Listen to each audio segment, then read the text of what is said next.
ardashës, lexues, njerëz të artit, ju faleminderit që keni gjetur kohë të jeni pjesë e këtij manifestimi rajonal në edicionin e 13 të Trekëndshmit Poetik të Paqes. Siç po e shihni, jemi mësuar gjithmonë që organizimet e tilla t'i kemi në vende të tjera, që edhe i foluri është më formal, kështu që kemi kënaqësinë që sot ta kemi këtë ambient kaq të ngrohtë, të dashur dhe të njëjtën kohë vazhdimi i këtij edicioni të jetë më i ngrohtë dhe të kemi më shumë afërsi dhe diskutime të shumta që do t'i bëjmë për letërsinë. Fillimisht po falenderoj Arts Klubin Beqir Musliu në bashkëpunim me themeluesit e revistës Juvenilia nga Shkupi që e kanë bërë të mundur realizimin e këtij edicioni. Mirë po duhet përmendur edhe sponsorin e këtij edicionit të 13 që është zotri Erzan Rustemi.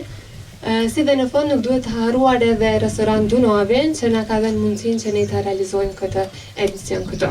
Ju falenderit shumë. Në fillim të këtij edicioni është paraparë që të jetë një tryezë e diskutimit ku do të keni mundësinë që secili prej jush të thotë diçka që ka për të paraparë për fillat e letërsisë në Kosovën lindore të Trekëndshmit Poetik. Mirë po si fillim ka ana e organizatorëve, po e hapim me një fjalë nga organizatori i kryesor po e quaj i këtij edicioni që është zotri Sabit Rustemi, njëherësh edhe kryetari i Arts Klubit Beqir Musliu.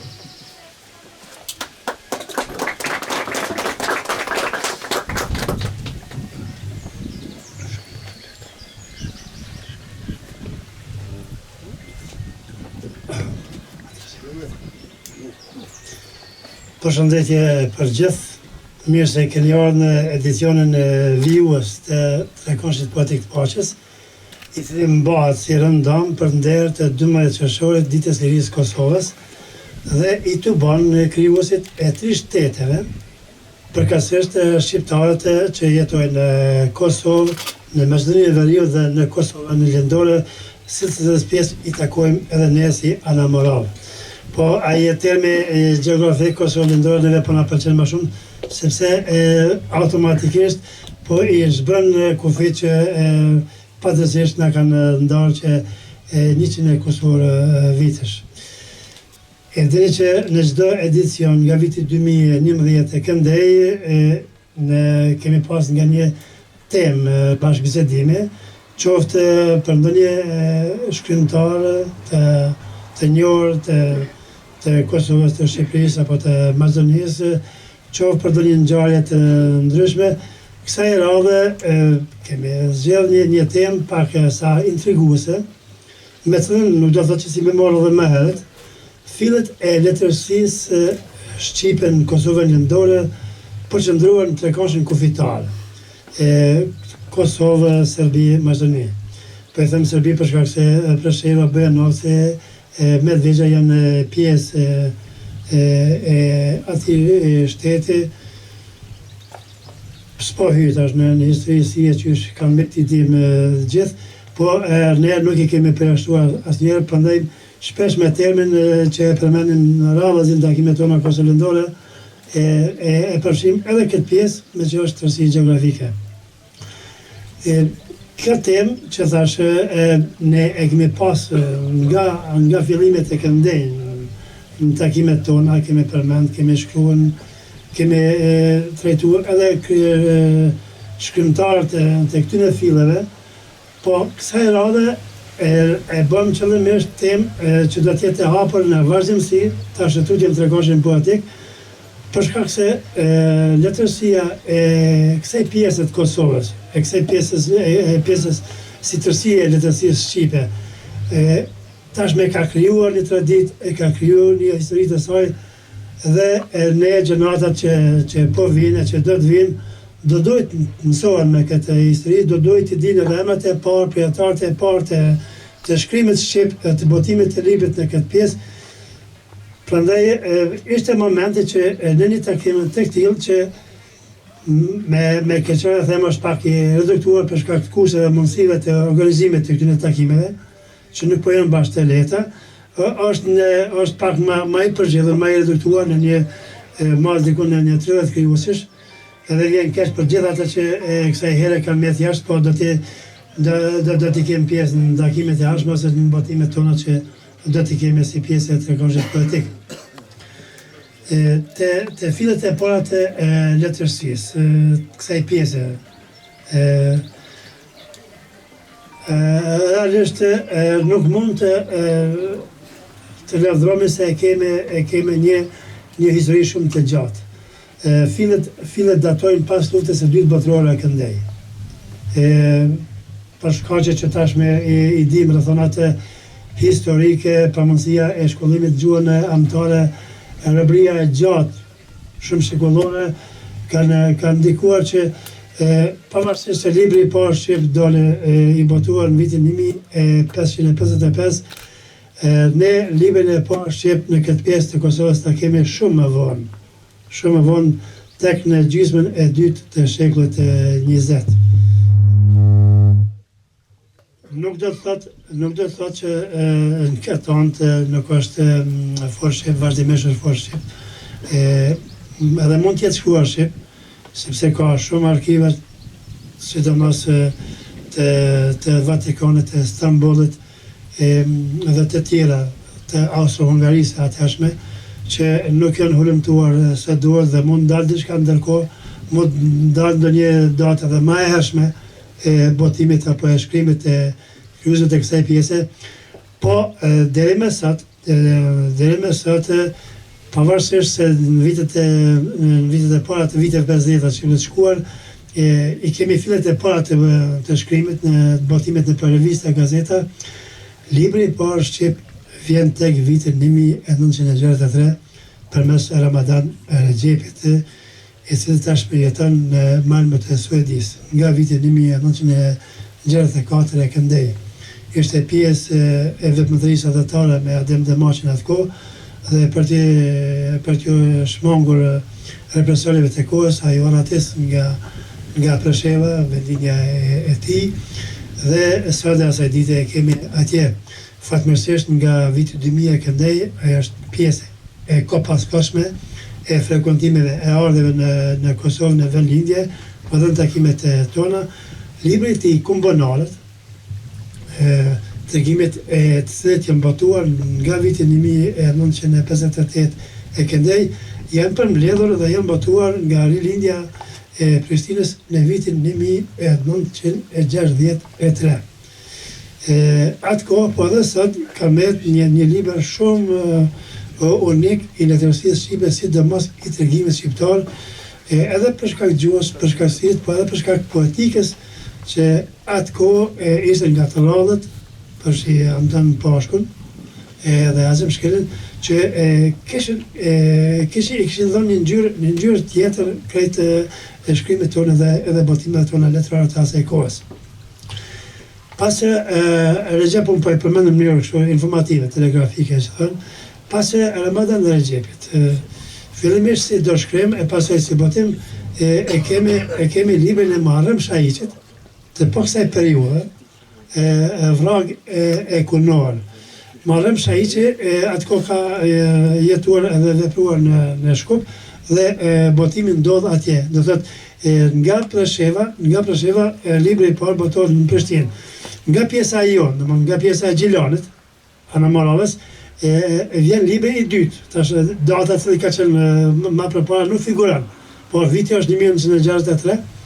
është botuar në flaka e vllazimit në Shkup, ku punonte atë kohë Muharrem Shahiqi, i cili njëkohësisht ishte edhe njëri nga themeluesit e teatrit komsive në Shkup, teatrit shqiptar në Shkup.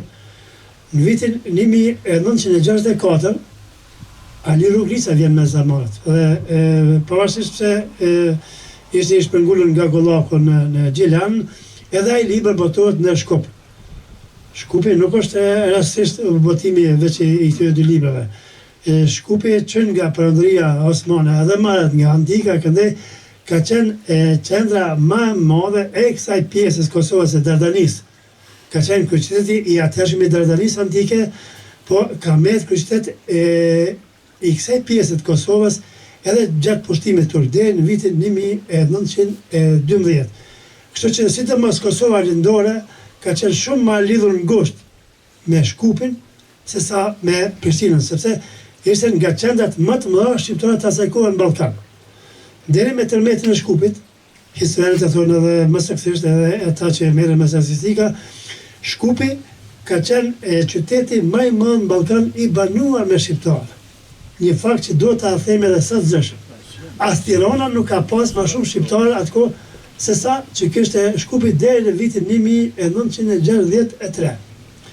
Nga viti pas tërmetit, pas këtij viti, domethënë asaj që ndodhi me Shkupin në një tërmet shumë tragjik, katastrofal thënë, ndroi me të madhe edhe pushteti i asaj kohe, po edhe sot, edhe përpiqet me këngulje me edhe ngjyra tjera. Po, historinë antike e këndej nuk mund të ndroj asnjë pushtet, asnjë diktaturë, po as në prokurat e reja kur adoneja shumë që ka po qëtë dritë, natyrisht edhe kjo adoneja që po e bëjnë sot shqiptarët, po atë tjera që po jetojnë në Ballkan. Prandaj orientimi i kësaj pjesës Kosovës lindore ka Shkupi ka një traditë të hershme. Prandaj ndodhen dy librat e parë, por nuk janë vetëm to. Libret letrare me Shkupin nga pjesa Kosovës lindore kanë vazhduar deri në ditët e sotme. Pjesa dërmuese e kësaj pjesë të kryqëzit të kësaj jone, fal Marrëm Sheqit, fal Ali Ruglicës, fal edhe Zia Berishës e të tjerëve që u angazhuan në teatrin e kombëtive në Shkup, po edhe Recep Elmazi që ishte pjesë e lëvizjes adhetare të asaj kohe,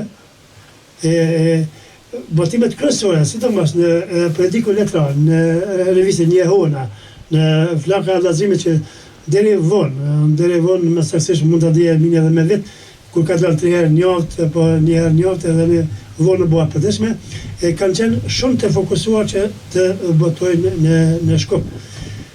Libri i tretë apo i katërt me radhë vjen libri i Beqir Musliut në vitin 1965. Mbas libra kam këtu, është dëshmitar i gjallë i asaj kohe, unë kam qenë dikun 6 vjeçar atë kohë, ka botuar Beqir Musliu librin e parë. Është botuar në vitin 1965 në Rilindje, rimat e shqetësuara, apo në jetë e re, në jetë e re. Rimat të shqetësuara në jeta e re. Pas Beqir Musliut, si ndërkohë dedikat e dy botime të tjera, kemi vitin 1969, kur dy shkrimtarë tonë shumë të shquar, edhe tash, Musa Ramadani e Ibrahim Kadriu i botojnë librat e parë. Kështu që nga një informacion që kam hulumtuar gjatë këtyre ditëve në përgatitje e kësaj teme, brenda 10 vjetësh, 59, nga Kosova lindore, përfshi këtë pjesën edhe të Kumanovës, edhe të Preshevës, Bujanovës, Medvegjë, edhe komplet në Moravën kënej, gjithsej i kemi të botuar 20 libra. 20 libra të kësaj periudhe. Unë e thashë, ne kemi shkruar edhe libra, kemi botuar bile kohët fundit, në 7 vitet e fundit, dikon një 4 libra kritik që i merren kryesisht me kryqëzit e Kosovës lindore. Edhe nuk e kemi lënë jashtë fokusit, jashtë interesimit tonë këtë pjesë të letërsisë. Edhe këta autorët që i kanë botur libra po e përmendin për shkak se thuja asnjëri nga këta nuk del që është i kësaj pjese. Librin e parë që kemi botuar ka qenë libri i Shevqet Dibranit, që e ka kryesisht për kryqëzit e kësaj pjese. Libri i dytë ka qenë i Timo Merkurit nga Saranda, me vështrime kritike, që kanë shkruar për librat e kryqëzve të kësaj pjese. Po e përmendin këtu për me tregu se interesimi për me përcjell këtë letërsinë publik, edhe nga ana e vlerësimit kritik nuk ka mungu, ka qenë e Timo Merkurit, libri i dytë. Libri i tretë e kemi profesorin është i Anton Nik Berishës, e pastaj vijnë edhe libra të tjerë, sidomos i Shahvedin Kadriut, që është botuar në ndërkohë, ndërsa në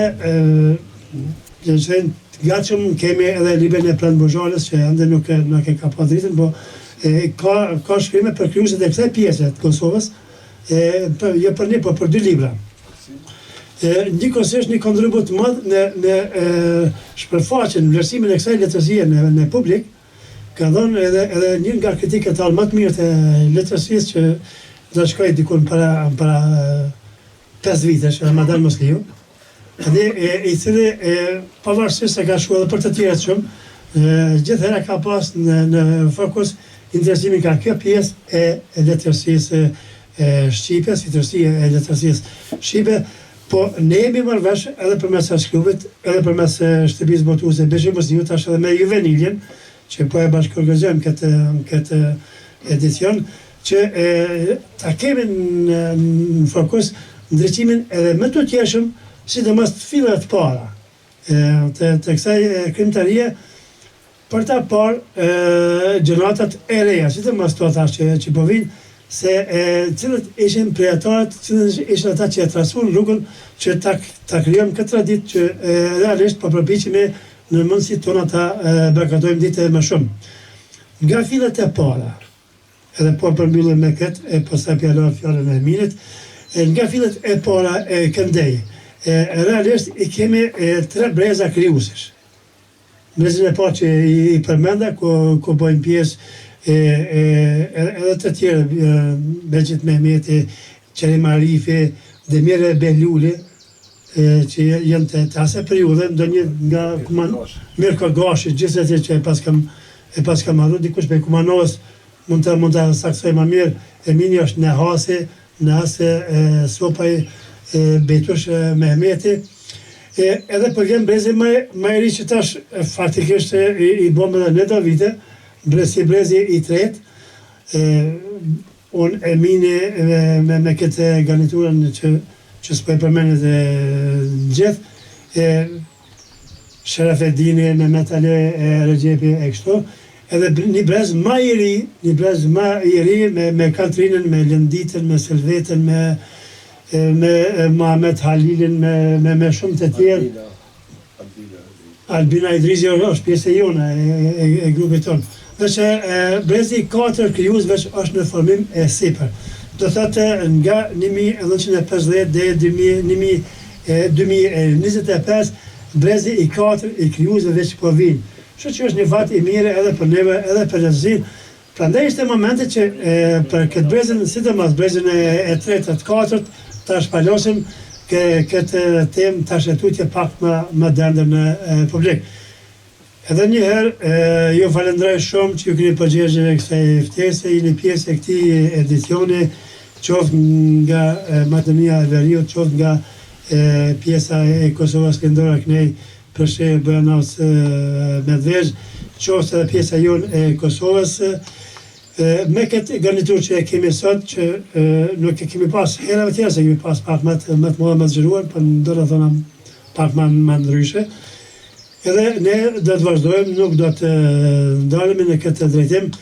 Unë mund edhe du t'i falenderoj edhe krijuesit që na vinë nga Frejzoj, nëse të kemi shumë bashkëpunim të mirë, krijuesit që na vinë nga Vitia, pjesë e veprimeve tona të përhershme, nga Kamenica, pa e harruar në asnjë mënyrë këta shkrimtarë që janë, po them më të moshuar, po që na ka bën dhe posaçërisht Antonik Berisha, Ibrahim Kadriu, Bejtush Mehmeti, Begjit Mehmeti që i le pushimet në Shëngjin edhe vjen në kas për këtë trezë këto, vërtet është një sakrificë e mirë që na jemi mirënjohës. Edhe besoj që do të jemi edhe herëve të tjera. Unë kash kisha pas e Minit, sigurisht do të jenë edhe rrethues të tjerë që do të kontribuojnë në këtë temë.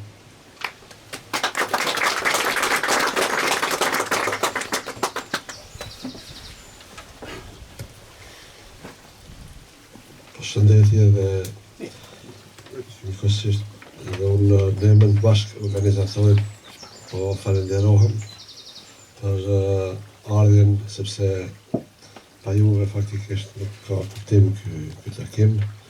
Unë përshëndes Ibrahim Kadriun, profesorin Antonik Berishën, Begjit Mehmetin dhe kolegët tjerë, shokët tjerë, cilët më kanë nderuar. Unë si një vagon kështu i treni kënë fond i kumë bashkan gjitë kësaj i nismen, mënyrë që ashtu si se tha dhe Sabiti, ky takim dhe ky manifestim të ketë karakter rajonal, edhe pse ne durojmë origjinën e kemi këtë për këtu, po rrugët e jetës dhe fatet në kanë shunda në për qytete dhe me të ndryshme. Andaj unë mendoj se tani është trend njerëzit të identifikohen me këngëtar, me sportista, po rrallë identifikohemi me disa vlera që janë besoj unë më të qëndrueshme, si që janë shkrimtarë, për shembull dhe poetë. Sabiti telegrafikisht apo thjesht shumë shpejt i përmendi disa emra dhe disa vepra të këtij rajoni, këtij trekanshi, dhe vërtet kur ta mash dhe ta shikosh pastaj edhe një herë, ta sublimosh, kemi të bëjmë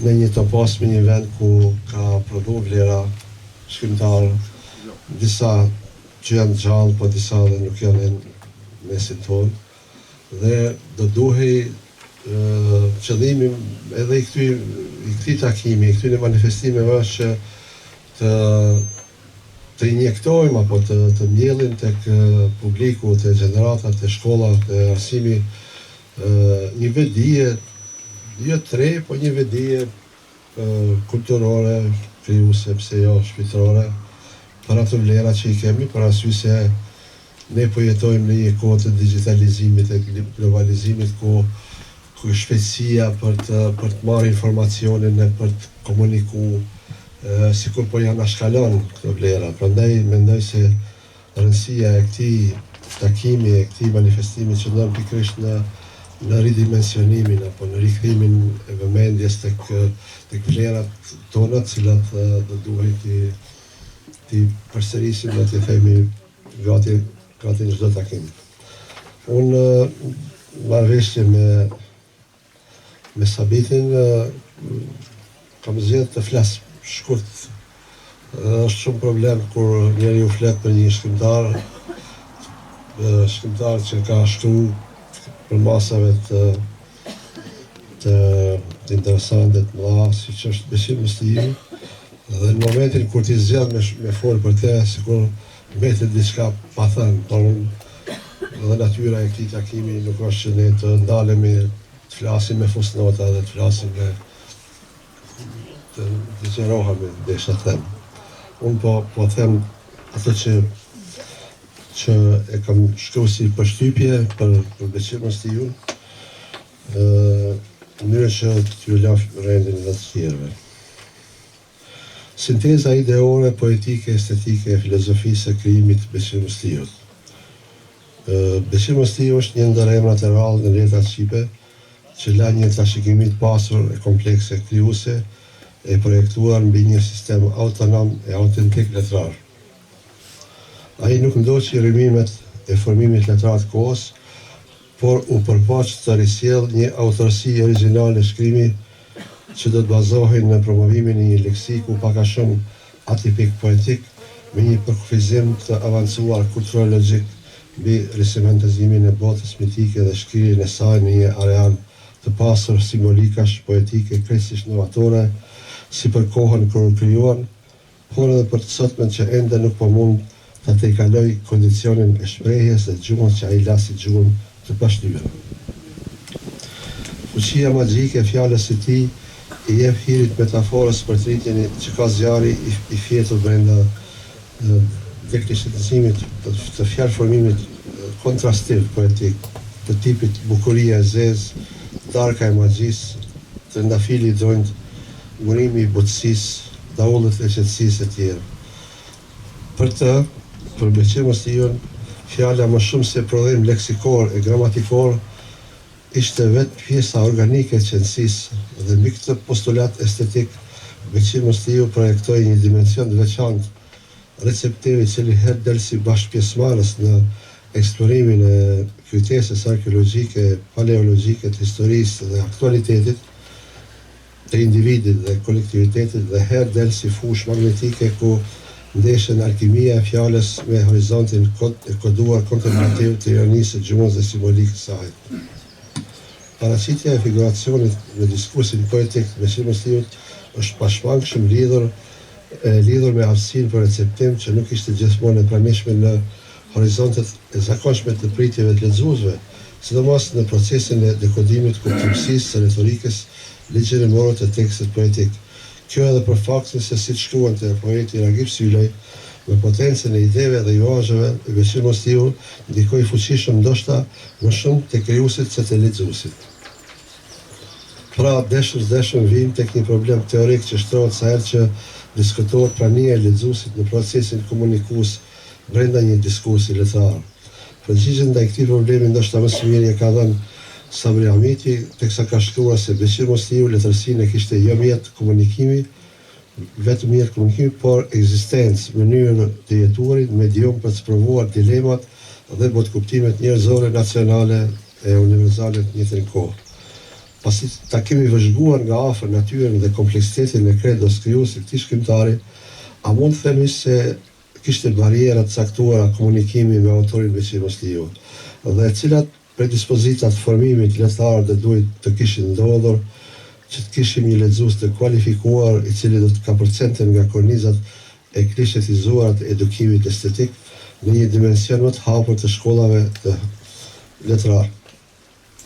Me fjalë tjera, ndonë se vetë Beqir Musliu nuk ishte shumë i dhënë pas tipologjisë së veprës hapur, kjo megjithatë nuk e justifikon për asnjë rrethon mungesën e një observimi më kompleks të botës këtij shkrimtari, qoftë edhe atëherë kur mund të kishim ndonjë vlerësim të rrallë të tipit të Ibrahim Rugos, sipas cilit Beqir Musliu ishte një ndër poetët më të rëndësishëm të poezisë sot me shqiptarë në përgjithësi. Pra, çfarë vazhduam të themi? Jeta e veprës letrare mund të diktojë një zhvillim interaktiv në procesin e komunikimit me lexuesin dhe pa pasur nevojë për ndonjë ndërmjetësues, siç është bie fjala kritika letrare apo artikulimi publik i recensionit letrar përmes mediave. Por kjo jetë zhvillohet ngadalë dhe pa ritmin e duhur të formimit dhe edukimit në rrjet estetik.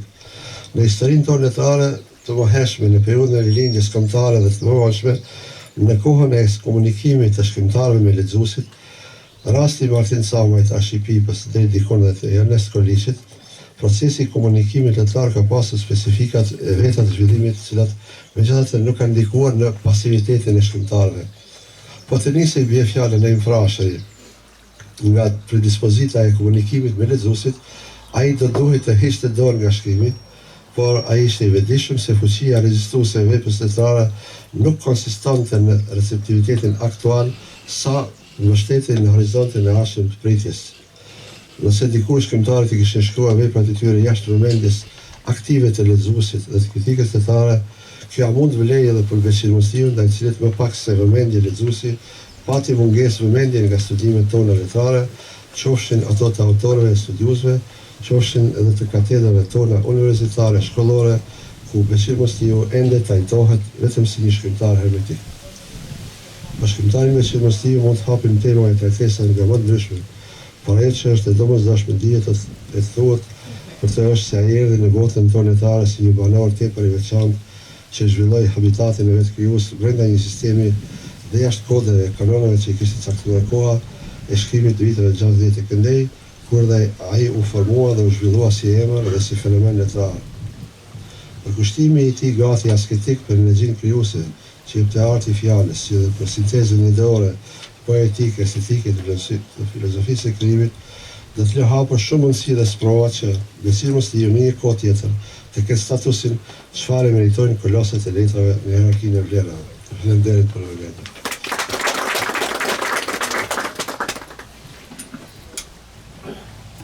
Ju faleminderit zotëri Rustemi, faleminderit zotëri Azemi.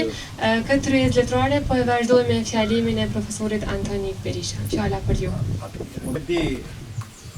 Qatë që them këtu, unë menova pak fjallë të them për një krijues që ju e njeni ma mirë se unë, për Ramadan Regjepin, për Kumbënaret, një dy fjallë.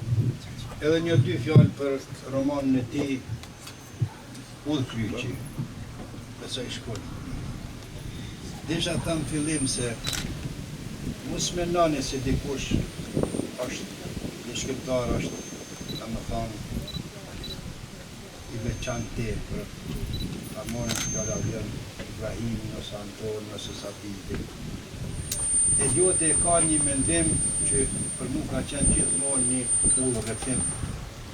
Thot, të gjitha ato vepra, kry vepra, për ne që dikur i kemi çmuar e i vlerësojmë si kulme, nuk janë asgjë tjetër, vetëm veprat, po të ati niveli, po të ati rrafshit që kanë ekzistuar para tyre. Nuk duhet. Ne në një parathonje të një libri që kam hequr Zitu Ullirit Abajgati, edhe kam fituar që as për këtë shishe në ujë, e kam thonë një mendim që mund të trazoj edhe ju, po më ka trazuar edhe mua. A fjala është e kam në parathonjen e panoramës e poezisë moderne botërore që ka përgatitur Ramadan Musliu, e ku kam sjell aty disa mendime të njerëzve që e njohin poezinë moderne. Po kam futur diçka që se ka futur askush. Kam futur një 4 vargje të epit të Gilgameshit të shkruar 4000 vjet përpara. Jo 400. 4000 vjet përpara. Të shkruara, jo të traditës. Shkruar domosdoshmë me kunja, është ajo një traditë e shkrimit një. Dhe ato 4 vargja 5 i kam vënë aty dhe i kam thonë, po mos t'ju tregoja, domosdoshmë unë bishdoj me lexuesin e mundshëm. Po mos t'ju tregoja se këto 4 vargje janë të një epi që është shkruar 4000 vjet përpara, të gjithë ata që do ta kishin lexuar atë parathoni do të mendonin se është një poezi moderne bashkëkohore. Domethënë, flasim për artin, nuk duhet t'i harrojmë këto. Ne mendojmë se kemi mërrit diçka, por kur thellojmë, shohim çka kanë shkruar të tjerët, atëherë me të vërtetë jemi vetëm përsëritës në një formë ose një tjetër, në një variant ose një tjetër, në një rrafsh ose në një tjetër.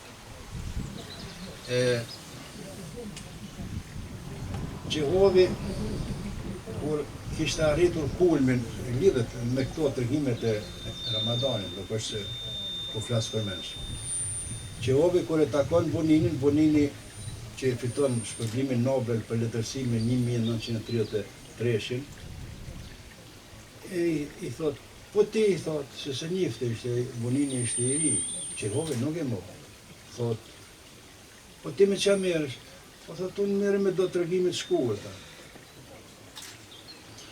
A shumë mirë, thot, a mund të porosis diçka i thot, se shiva, ta porosishin njerë është pak natrushme, se unë jam i mjaftuar, bia im është mjaftuar me Ibrahimi, s'ka nevojë, i thot mu, dhe më këshilloj mu.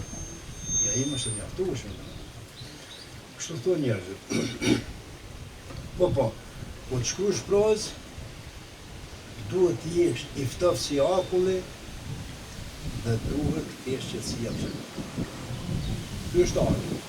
Të gjitha ata njerëz që mendojnë se kanë art bazë të fjalëve të mëdha, ata e çmojnë vetën edhe veprën e tyre, por arti aty nuk ka. Tash kthehem këtu te Ramadan Mehmeti. Ramadan Xhepit.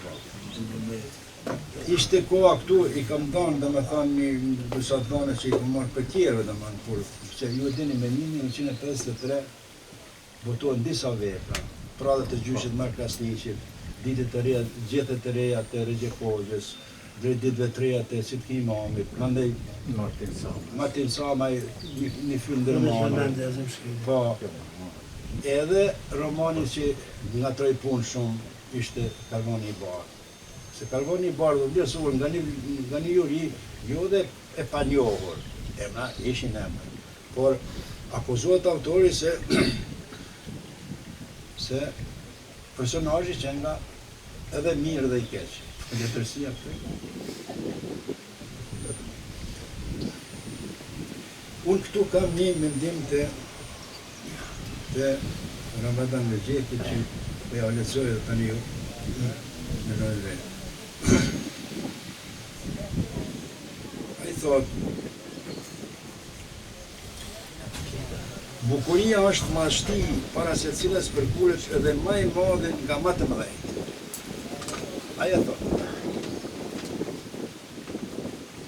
Ne në letërsinë qofse e ndjekim këtë, dhe më thonë, mashtinë e bukurisë, para se cilës përkuret edhe më e madhe moshë. Atëre, ne kemi punë të mirë. Dhe ky mendim nuk del rastisht në qoftë se ai autor nuk e kishte parasysh se ishte arti që bante një vepër. Edhe ka edhe mendim tjetër, që lidhet për shembull me një mendim që do ta thot shumë më vonë, do ta thot që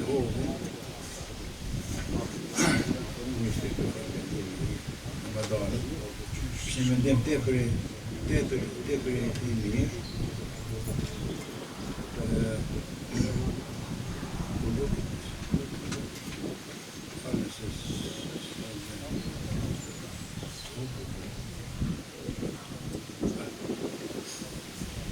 Ja shikon çto. Ishte fare I ri Ramadani kur filloi të shkruaj. Po nuk ishte nga aftësia të gjykoj edhe të kërkoj atë që do ta përcaktoj fatin e tij si shkrimtar. Këto janë dy sene të ndryshme. Edhe thot, unë duhesha të shkruaj diçka që nuk ishte shkruar. Eksperimentoja, domethënë, antushim. Eksperimentoja të zënë një stiltimin. Kam kërkuar forma tjera që të shkruaj më shumë për lexuesin duke qenë se gjithë jetën time kam qenë edukator.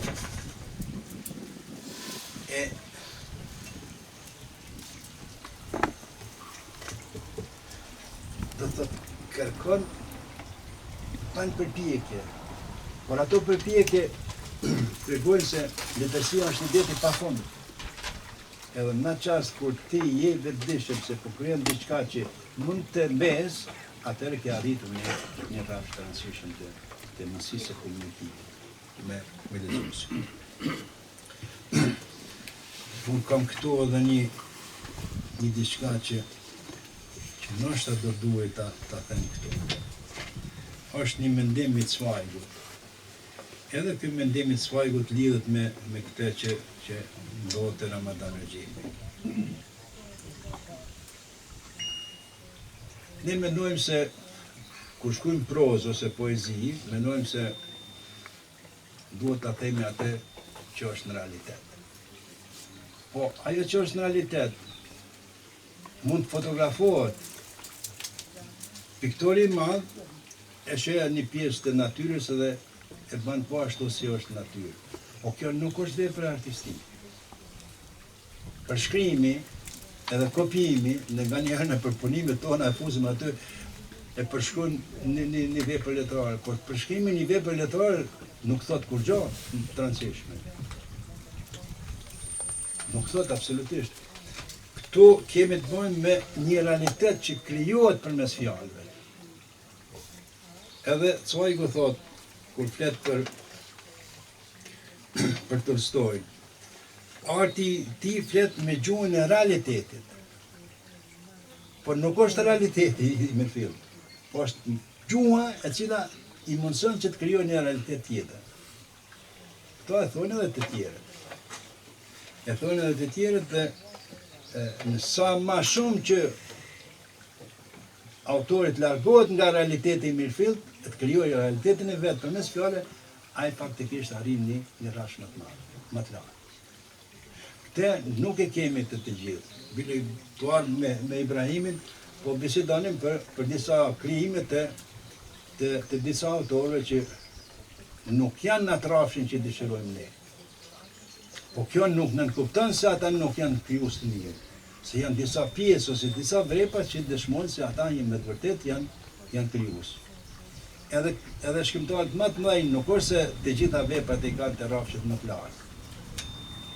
Kështu që ne duhet të nxjerrim prej shkrimtarëve atë pjesën që është më cilësore edhe atë pjesën që është më vlefshme për ta studiuar edhe për ta bërë pjesë edhe po përfundajmë. Markesi e ka një mendim shumë të mirë që unë e kam përmendur të disa punime, po tash që rastisht nuk kujtohem. Thot, gjithçka që del nga dora ime e krijoj unë vetë. Po lexuesi kur lexon është shumë i bindur se ajo ka ndodhur atje ku ka ndodhur, domthonë në realitet. Janë dy realitete të ndryshme që faktikisht janë krejtësisht të ndryshme, por përkojnë në mënyrë të jashtëzakonshme, ose më thonë, hajde, ta përdoj një fjalë që se përdoj shpejt magjike, jo për diçka tjetër, po shpirti ynë që futet mrena një mundësie të komunikimit të tillë me realitetin dhe si i tillë pastaj bëhet pjesë e jona dhe kjo është e rëndësishme. Falni se në shtatë të provoj. Faleminderit profesor. Ftojmë tani zotrin Mejid Mehmeti për një fjalë lidhur me këtë temë. Fjala për ju. Ka shumë letra, po kam shkronjat e mëdha mos u friksoni. Përshëndetje gjithëve.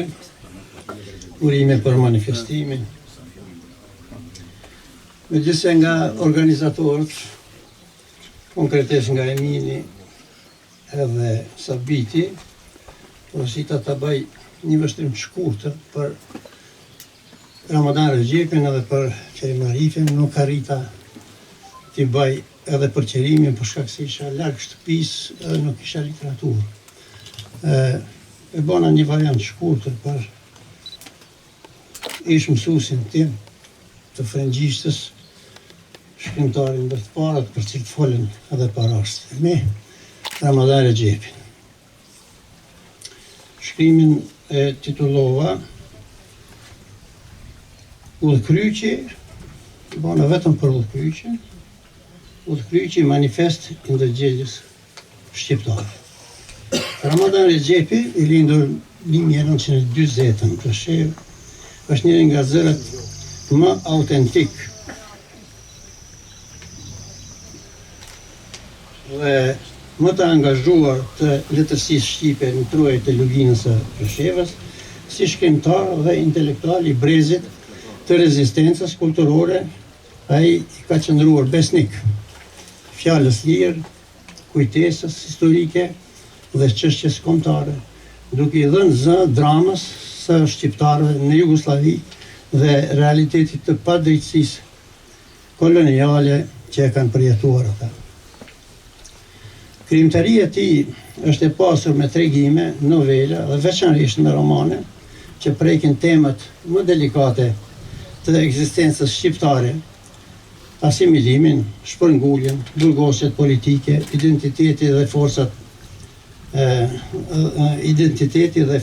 e traditës. Vepra e tij lexohet si një kronik letrare e dhembjes kolektive, por edhe si një manifest i qëndresës shqiptare.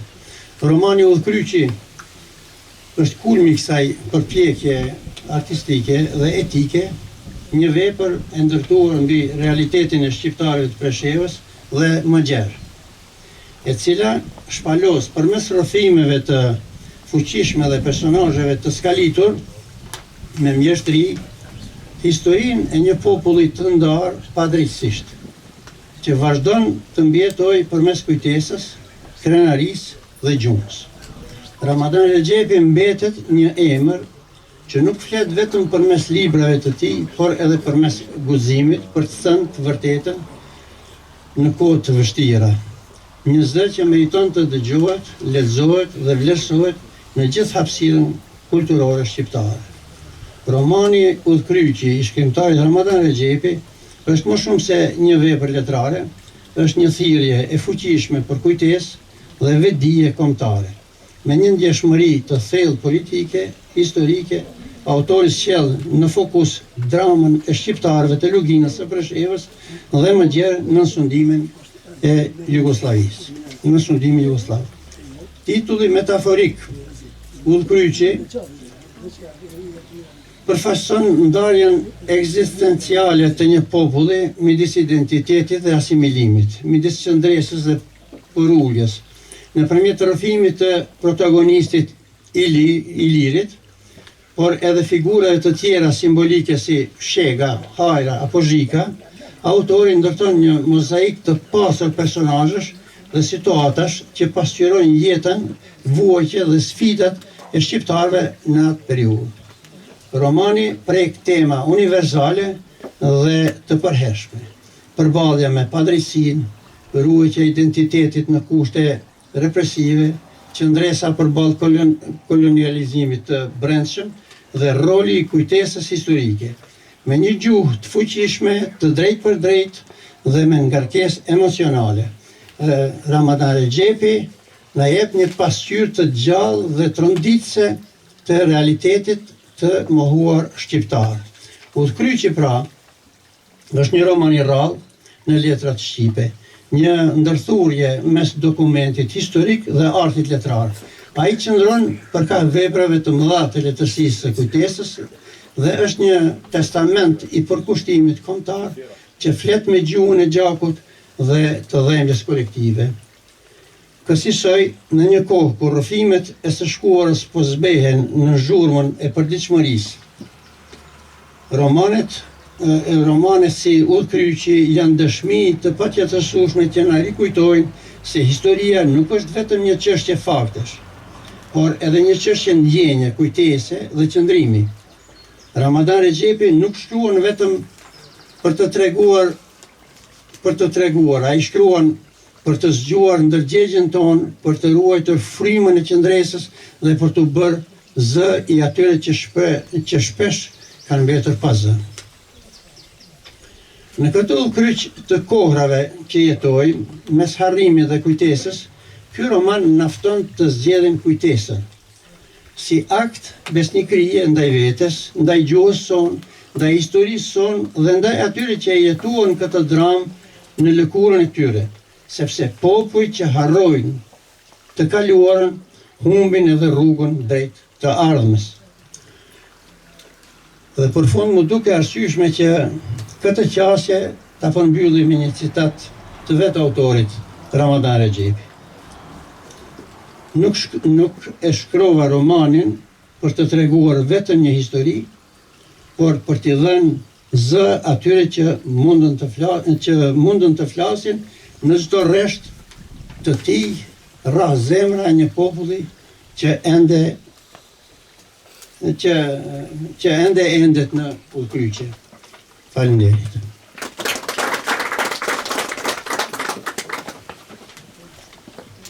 Ju faleminderit zotri Mehmeti, ftojmë zotri Ahmet Selmani. Të nderuar miq, më lejoni t'i them disa fjalë lidhur me këtë debat që po zhvillohet, lidhur me letërsinë që është krijuar dhe që po krijohet në këtë trekant, siç e keni pakzuar në mënyrë simbolike.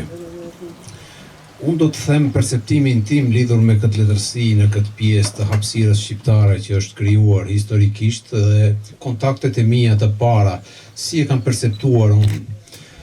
Mund të them që kontakti im i parë me këtë letërsi ka qenë shumë i hershëm.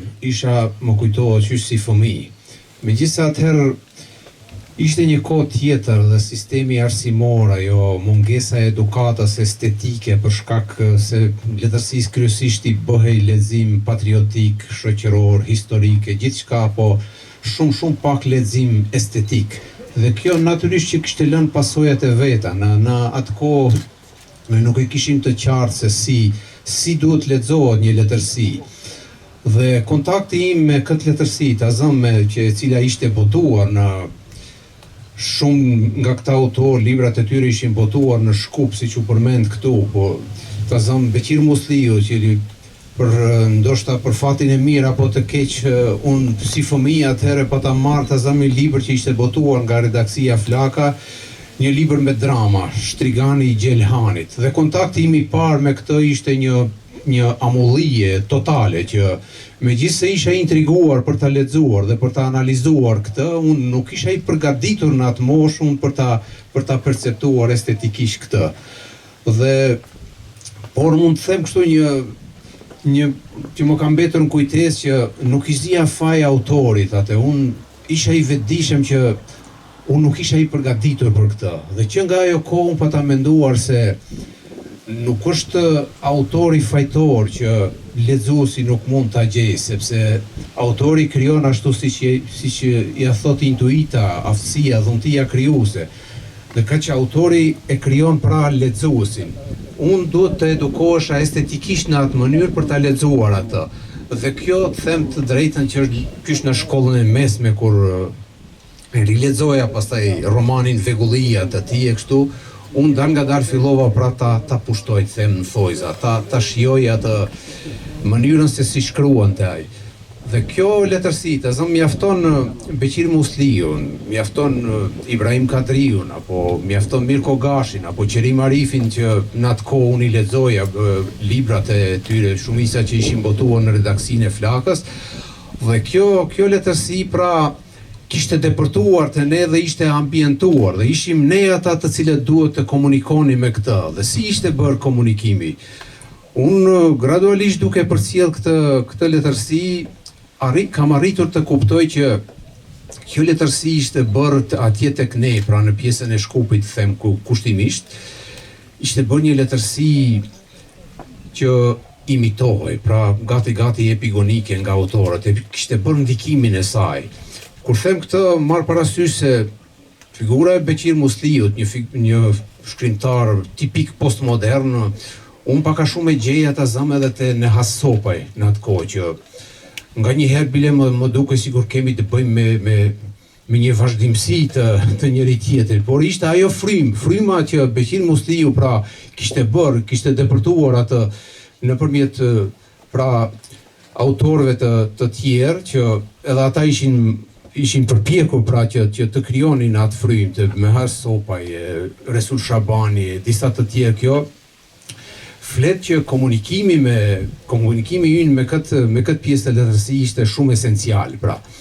Dhe kjo natyrisht ka vazhduar, se unë e mbaj mend që në këtë kohë, në atë kohë në vërtet, revista Jehona ishte, ose gazeta Flaka, po edhe botimet, redaksia e botimeve kishte bërë një punë jashtëzakonisht të madhe, sepse përdore Flaka pra si referencë. Unë pas viteve 90, një takim që me Ismail Kadarena i vetë më pa të thënë se shumë gjëra ne për hapësirën shqiptare kemi mësuar edhe për letërsinë, për këtë pikërisht nëpërmjet redaksisë së Flakës, sepse ajo ishte vetmja dritare e jona për ta kuptuar se çfarë ndodh në hapësirën shqiptare. Dhe ai ishte shumë mirënjohës për këtë gjë.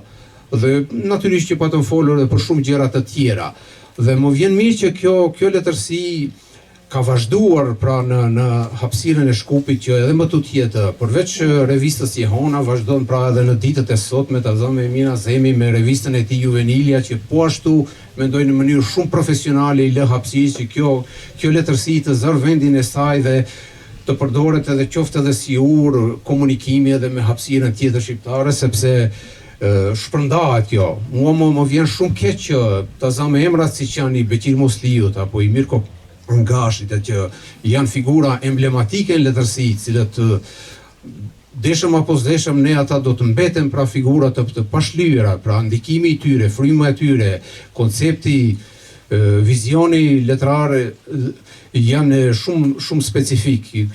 Natyrisht që ka lënë pasoja i socrealizmi, ta zëmë në shtetin am që ende vazhdon ai refuzimi estetik të thoja që për fat keq figura e Beqir Musliut apo e krijuesve të tjerë që nuk arrin të depërtoj atje, ose spaku nuk ekziston një barikade heshtur, ose ndoshta edhe me prapavi politike që ato kufit që ende në mënyrë shumë tinzare funksionojnë, po unë mendoj se këto figura që pikrisht lidhen me këtë trekëndsh, me këtë të hapësirës shqiptare, unë mendoj se kanë një segment shumë të rëndësishëm, një segment shumë esencial që padyshim që do të mbeten dhe nuk do të shlyhen kurrë. Këto janë pjesë integrale e letërsisë shqipe kudo që krijohet. Më duket shumë paradoksale ta zëm kur jo më shumë se para 2 vitesh u botua një antologji e poezisë moderne shqiptare.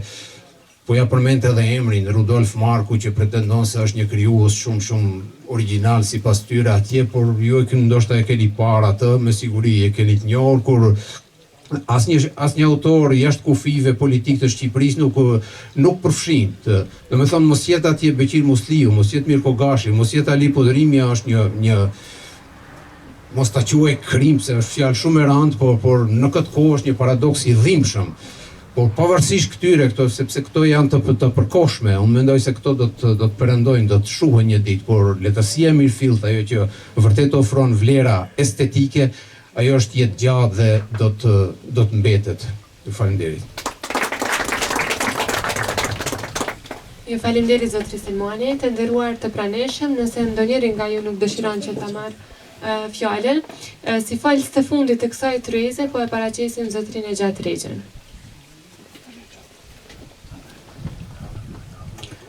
Ne zakonisht kur veprojmë kohën tonë, shpeshherë nga modestia dhe nga tradita e harrojmë vetveten.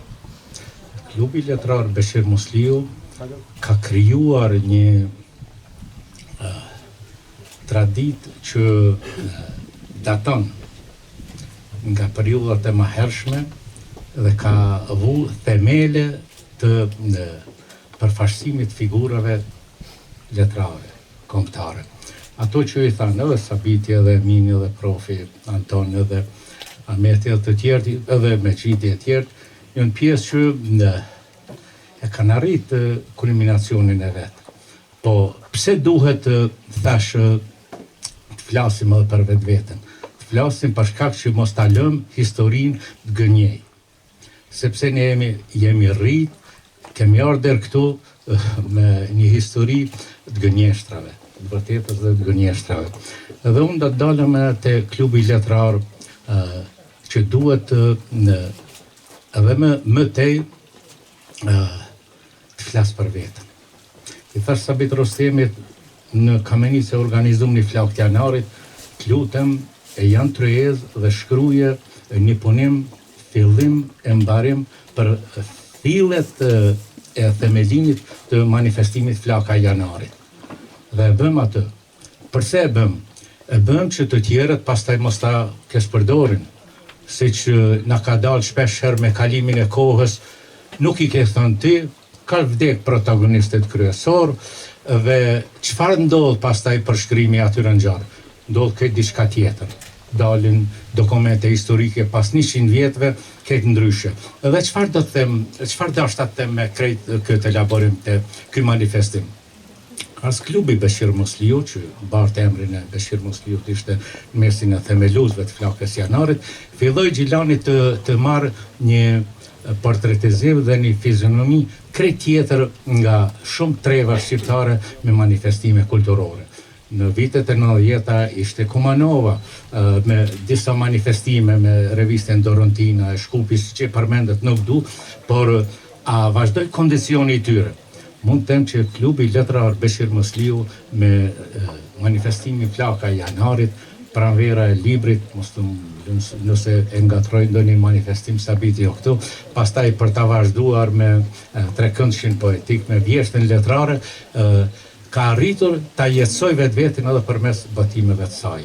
Po, trekëndshi poetik i paqes që kemi biseduar shpesh herë me Sabitin, çfarë duhet bëjmë? Po e bëjmë pa shpërblime, pa çmime, sepse këto çmime shpesh herë na kanë dozerentu nga ngjarjet. Shpesh herë njerëzit kanë ardhur me buzëqeshje, janë kthyer në rolun. Edhe këtë manifestim e kemi bërë vërtet të paqes. Dhe kështu që me kalimin e kohës shohim që është bërë.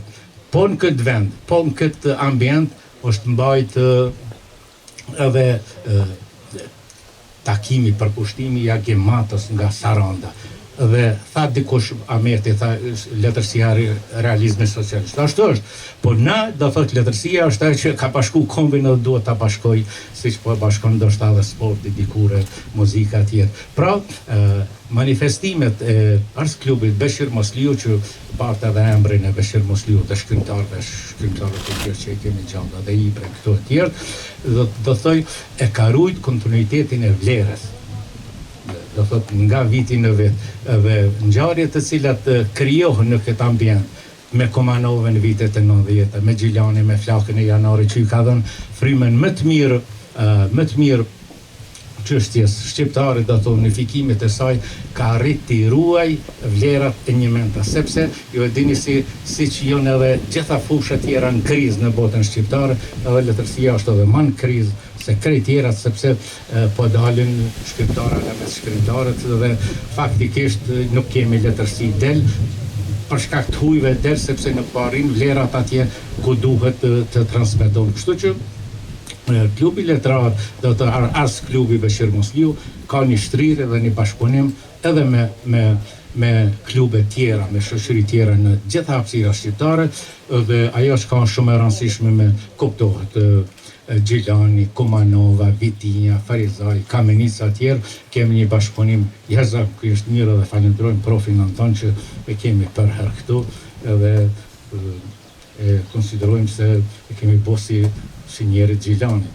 Por faleminderit, unë e përfundoj me kaq, nuk dashta të them diçka të them të veçantë, po megjithatë edhe këto ngjarje kanë protagonistin e vet, që megjithatë nuk duhet harruar. Sabit Rostemin që vazhdimisht po i prin këtu në punëve dhe shpesh i thon vesh ti që i del këtu në punëve s'ke se unë s'kisha ditë këtë. Faleminderit. Vajdohem me fjallë të zotëri në gjatë rritjes. As më pak që më dëshmitare dhe kohëve të fundit në ka rastis me i po gjitha këtu, kështu që është faj, unë po shpoj kështu i a gjithabësë është të jetë modest, edhe gjithmonë meritat edhe fjallë të mira që në vërtet i meritan, ju shmanget edhe e vazhdojnë gjithmonë kokullur, por me punë shumë. Mirë, të nderuar të praneshëm, nëse dikush tjetër nuk dëshiron ta marrë fjalën, po i falenderoj veç e veç secilin prej shkrimtarëve dhe prej studiuesve të letërsisë që e kanë pasuru edhe më shumë këtë tryezë letrare. Me qenë se kemi të bëjmë një manifestim poetik, nuk ka se si të na ikë ky manifestim pa poezi, kështu që kemi përgatitur një listë të vogël me disa prej poetëve që do ta lexojnë nga një poezi të tyre. Po e shoh të arsyeshme ta theksoj që kjo listë nuk ka ndonjë kriter të caktuar, kështu që nuk është që ne kemi favorizuar dikë nëse e kemi rendit më ka fillim i listës. Kështu, po fillojmë me zotri Arsem Halilin.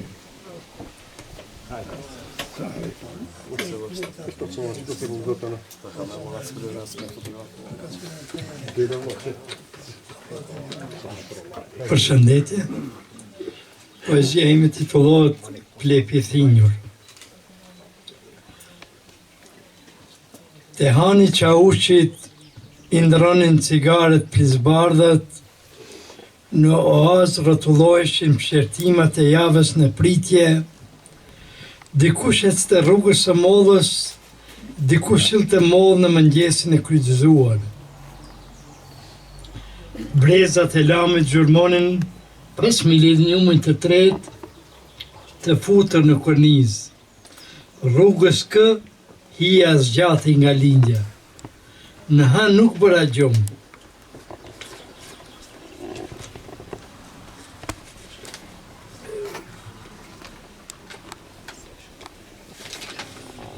E trungu të plepit tërthori rash, ati me të birin u ngatruan për një dalje, plepit të thinjur i zgjateshin degët në mortet e akulta edhe pas të hënës. Faleminderit. Të gjitha poezi që lexohen dhe ato që janë dorëzuar, gjithashtu botohen në numrin e ri të tregënqit poetik të Paqes si dhe në revistën letrare Juvenilia. Radhën po e vazhdojmë me poetën Selvete Abdullahu e më pas me poetin Gjeladen Rexhepi. Përshëndetje për të gjithë. Poezia ime titullohet Karma. Ky trinom i një kohe që levroi ditët skëter, më pa me sy të lik çdo ditë të lume. E unë si e huaj tërhiqem e vërtitëm kot, mes një dileme të përpusht të një nate tinzare e pazë. Nuk isha unë si zifi të shtyej gurin peshërënd, fat i mbështjell me mit. As nuk prisja gjueti të mbar në mesin e shtrigave të ditës lehon. Në ferin e gatuar e në kas për mua, ditë ngjyrosur me katran të zi, mori para e stia ku jam. Mes një trekëndshi të Bermundës sillem sot, e lojen me piknisje e bëj me vjet. Nuk u ngopa me pritjet faqkurtëra, me fundin e përmbysur dyfish në vorbullin e jetës në dysh. Tani, pjesëtare e ushtrisë së lodhur, ase gjallë e ase vdekur nuk jam, veç pritja mbyti ëndrat ndër vjet, ta këndoj sot këngën me vaj, si fanari hargjuar në këmbë qëndroj, karma s'më bëri të jem ajo që jam sot. Nuk pajtohem me ligjin e tretë të Newtonit. Kohë e mbushur me dhëmbje e lot, qëndisur e fiksuar në murin e ndruar të tokës së shenjt, Ajkun. Ju falenderit. Përshëndetje për të gjithë ju artistë fjalës së bukur shqipe. Ju rastësisht në këtë takim letrar vendosa të përzgjedh një poezi e cila është e shkruar para një 5-16 vjetësh, por që lidhet me një frym, që lidhet me një jehon, një zëri që la të shkruar emrin e vet në këtë gur. Rapsodi për Idris Seferin. E ja dha supin kodrës, e ja dha flatrat shqiponjës, e ja dha blerimin tokës, e ja dha synin martinës, e ja dha flakën murmurimës. Gurin gur heu kaçanik, s'lkundet, s'rakulliset, guri me sy argusi, guri shpuëm, e qëll zemrën veç për zaq. Një britm koralin i ton termopilet, le pen si rjedh të të pjet, as një flamur me ylle hën, me drapëre që kanë për pjet. Kaçaniku e theu bukën në mira zemra, Nikoci shprishi ëndrën me hapet e përzjarë të anteut, unët me vetëtima flakrojnë në për Karadak. Seferi me shoken për i qenari, shtrëngon të plagët e dheut, lidh kryq gajtanët e zi të shajakut. Dredhe flamurin në një murlan në oksigeni, gurën këtë shpat e gurën atë shpat, që lëshë bardët gjak e lak, boletini u bë flërudh për vlar, qili ku që zi, që ma libeu, dikush thoshtin e pakzoj Shqipni, ajo qanë e qesh që 100 vjetë. Ju falemderit, ftuajmë zotrit Demosh Mehmeti e më pas zotrin Mejit Mehmetin. Betur, këti poezi dhe të titulohet Betur Vizhir. Sa shpesh shpërfaqesh në më të bukura tëndra, e vak ngrotësi pranvere, si zjarët e marsës që kur nuk u shuan, dezur në trull shqiponjash në shpirt të plakruar. Ikin se era bashkë me marset, pohan dhe vitet, zhbëhen tona tëndra, zbehen kujtimet, sa shpet, po mplakmi iku mosha, unë dhe të fiksimim Betur Vizhir. Lozë si një aktor i shpifur dramën e teatr kohë, ka labrus idhnak fantazije, vetë kalic imaginate, pengi vetëmisime, vetë pësh hershme në dashëri për ty dhe tokën time. Faleminderit.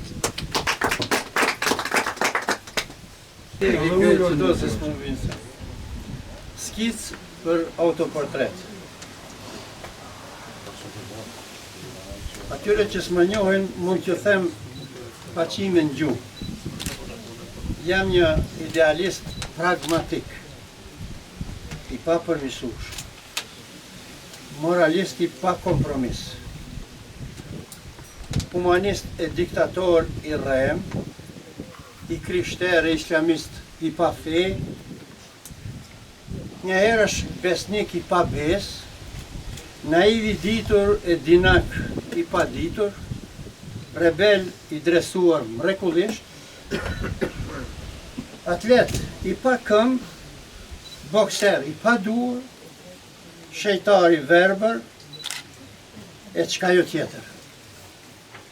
Ditën numroj yjet, natën ngrohen diell, digjem nuj, e mbytem mbi ujë, verës ngri nga acari i dimrit djersi e kallëm nga vape verës. Udhtoj nga vetja në drejtim të kundërt, vdes në çdo çast, e rroj përjetësisht. Faleminderit. Ju falemderit, ftojmë zotri Ahmet Selmani e më pas zotrin Bejtush Mehmeti. Poezia ime titullohet Përgjërimi i Adamit ose Edeni i dashurisë. Ev, ti e brinja ime e fortë, sado që tani e trup më vete, prape kemi shpirtin pinjak, zemna na rreh për të njëjtën gjë, ndaj unë të ndjej thellë në palë dhe udhtoj më lart se pafundësia, me shpirtra të përqafuar si zoq, nuk flasim për mollën e ndaluar, as për mëkatet e bëra, por veç për Edenin e dashurisë që shtrihet për te kufive toksor e qiellor. Unë jam Bejtushi, dy shprehje të Dunavajve, me që jemi në Dunav, shani zot, sha tokë qiell, me zina lanë gjallë, në këtë detë rrenësh, ku e djeshma është në të sotmen, bartët në stinë, e ngelet e njejtë, nuk vdes kur, se vdekje s'ka për te, është djallë dhe engjëll, rëshqitje fëmijësh të lumtur, a lot i nënave gorthata, që një zot, që toke qiell, në mbyten me rrena për te. E ku din ata që bën në agshol, as zgjohet në mesnat, a pudh vashat e reja, as gjat fjalet me plaka, që një zot, që toke qiell, jemi në terë pa rrugë, vetëm rrejnë, alepa. Ka është në Ju falemderit, ftojmë zotri Ahmet Hasani e më pas zotrin Fatmir Vata. Falenderoj shumë organizatorën juve, falenderoj që më latë rastin se e duk poezinë shumë. Janë disa vazi që ja kam pushtu vetës në një periudhë shumë të vështirë jetës time. Ti Kosovë hyjnesh Dardana. Ti Kosovë më dha dritë kur mua më hadhe në tërë. Ti Kosovë më dha strejt kur mua më lanë jashtë. Ti Kosovë më dha ngërtësi kur unë ngrija nga të tokë. Ti Kosovë më ktheve shpresën kur unë e kisha humbër. Ti Kosovë hyjnesh Dardana në front. Në 24 të 2015 nga Beogradi hyjneshën në front e kam shkru, a në fakt shkru me kam të dhe njëshën shkru. Falenderoj shumë. Ju falenderit, ftojmë zotri Angel Koliqi e më pas zotri Sar Gjergji. Përshëndetje për të gjithë. Ju lutem lejoni të falenderoj dy vetë për një privilegj që ma dhanë sot. Është organizatori numër 1, zotë Savit Rostemi, dhe Besar Sar Gjergji, që më solli në momentin kur nuk më nëhe që të të vej, dhe ma dhanë privilegjën dhe fatin të mujtë të deklamoj një pozitimën para dy shtyllave shumë të mëdha, para dy njerëzve shumë të mëdhej të letërsisë dhe të publicistikës sonë, Ibrahim Kadriut dhe prof. Antoni Berisha. Edhe pse nuk isha i përgatitur që të lexoj, megjithatë nuk u durova dot, duke parë një poezi, një poezi sipas legjendës të shkruar diku në 12 vjet më parë, e mora brumin nga një strofë saj dhe e krijova tani këtu një poezi me titull Legjendari i parë. E shenjta dashuri e lindur në zemër të Dardanis ka shkruar dekretin e parë të demokracisë botërore. I përkulimi Konstantinit të Madh në krenari Dardane të pakufishme. Gëzuar Dardani, o nën loke, me shumë krenari në mbush prore. I faleminderit.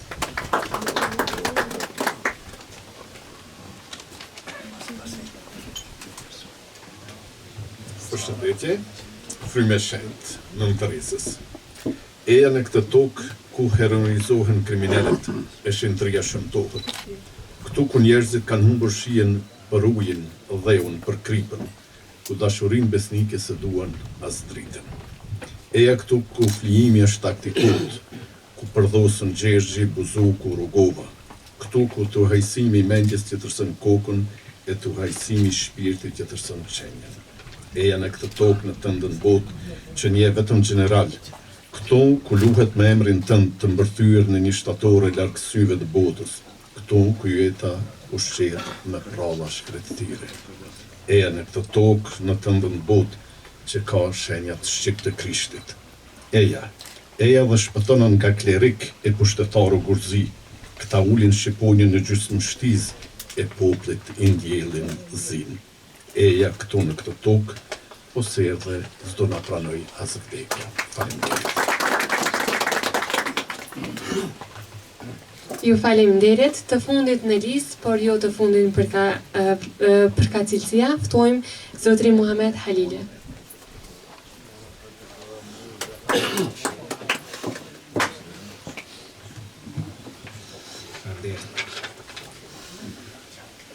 Kur ti nuk je aty. Nuk është poezi nëse ti nuk je aty dhe ke së ritmi të vargut në kërkim të një avanture.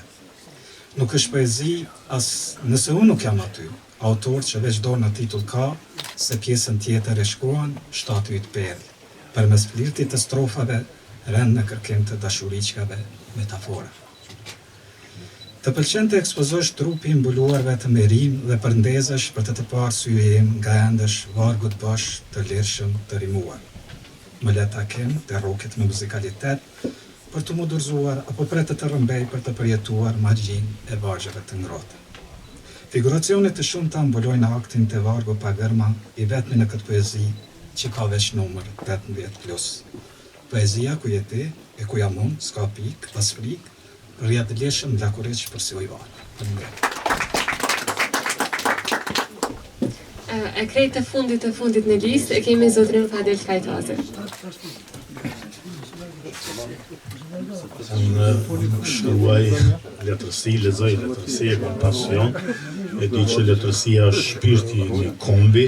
Dola t'ju falenderoj për firmën që dhat për ndrimin e emrit të Kosovës në Dardani dhe për këtë aktualitet dua të lexoj një poezi të cilën e ka shkruar një patriot i madh, i cili e ka shkruar si reagim ndaj aktualitetit atëherë pas betejës së Stalingradit, serbët nëpër Kosovë filluan ta lansojnë një poezi që shkoj dimri, erdhi vera, nuk ka më të ngjatjeta, ndërkohë që patrioti i madh Hakitafa i përgjigjet: Dardani e vjetër, Kosovë e re, ke qenë shqiptare je, dimën e verës atje njeta, këmë përshëndet me të ngjatjeta. Deshta ti e pak kvalitet në shkrim.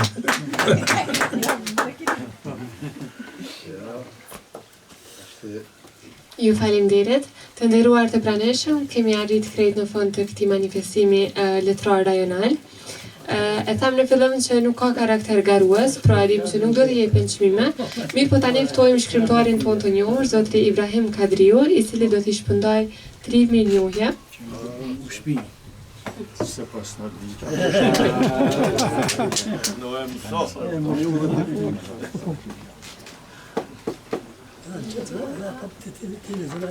Minjoja e parë i jepet zotri Emen Azemit, shkrimtar, publicist të ditues. nga Maqedonia e Veriut.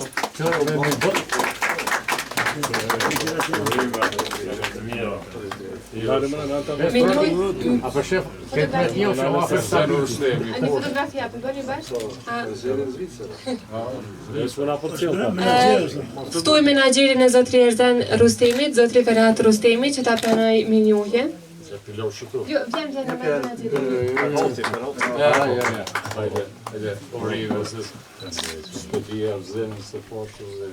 Pra, si që përmendëm, zotri Erzen Rustemi, më falni, është edhe zotërues i këtij manifestimi. Dhe krejt në fund, falenderojmë edhe zotri Gani Kryeziu, i cili gjithmonë është me ne në aktivitetet tona letrare, bashkë me mediat që asnjëherë nuk ish mangën takimeve tona letrare. Fotografone more tjerë. Vete pa fotografi.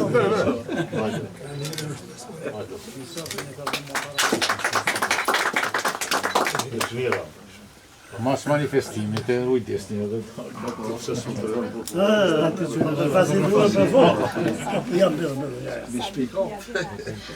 Të nderuar të praneshëm, shkrimtar lexues, faleminderit shumë që keni gjetur kohë që të jeni pjesë e këtij manifestimi. Krejt në fund e kemi përgatit një lloj darke, kështu që ju bëftë mirë të gjithëve dhe shihemi në edicionet e tjera. Me qenë se është, me qenë se është vikend, po shfrytëzojmë që të ndalemi pak edhe për bisedime dhe